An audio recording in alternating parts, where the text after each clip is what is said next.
The recent murders of people of color and the injustice to our friends in the Black community that they've had to endure all of their lives leads us to feel outrage that these events continue to plague our world.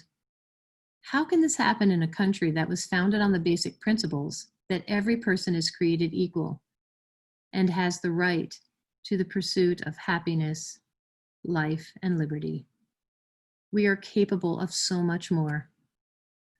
But then when you add that to a global pandemic and the subsequent lockdown, the disruption of our economic well-being, we've also had to deal with social unrest in our communities. It is very possible to feel powerless, rage, sorrow, anger, a myriad of emotions. There's no wrong way to feel right now. The question is, how can we move forward and what can we do? And I'd like to offer a Jewish lens to help deal with these troubling times. First, we have to acknowledge our sense of grief. We grieve for that sense of equilibrium that we've lost with our world seemingly falling into chaos and disorder. Without acknowledging this grief, we can't move forward. Even to take a moment to honor that sense of loss will start the healing process.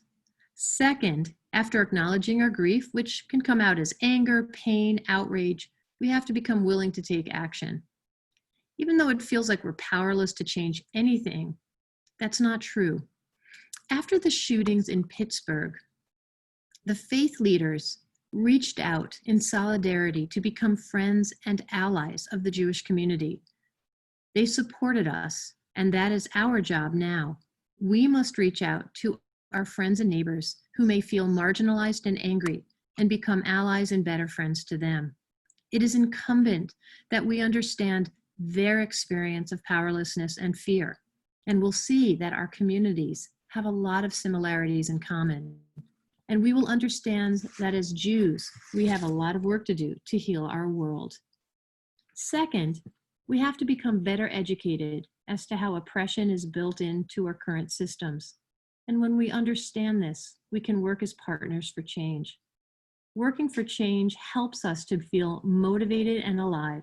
We see that we are not powerless, but rather empowered to work to bring equality for others and make their lives better.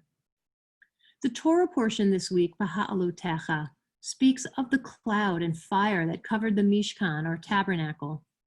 This represented the cyclical nature of life, that some days we have peace and other days we have strife. The cloud reminds us of the gray days, and the fire represents hope, like the Ner Tamid, or the eternal flame that burns eternally in our sanctuary. The fire constantly burns to remind us of God's presence and to stay optimistic and to get busy to work for change. During these extremely challenging times, may we always remember that hope is eternal and that these times will pass. But may we be blessed with strength to work for change, to bring healing where there is pain, to be partners not only with God, but with other communities, to work for tikkun, for wholeness, for healing, and for peace. Because how we act as Jews today will define our character going forward. So let's get busy.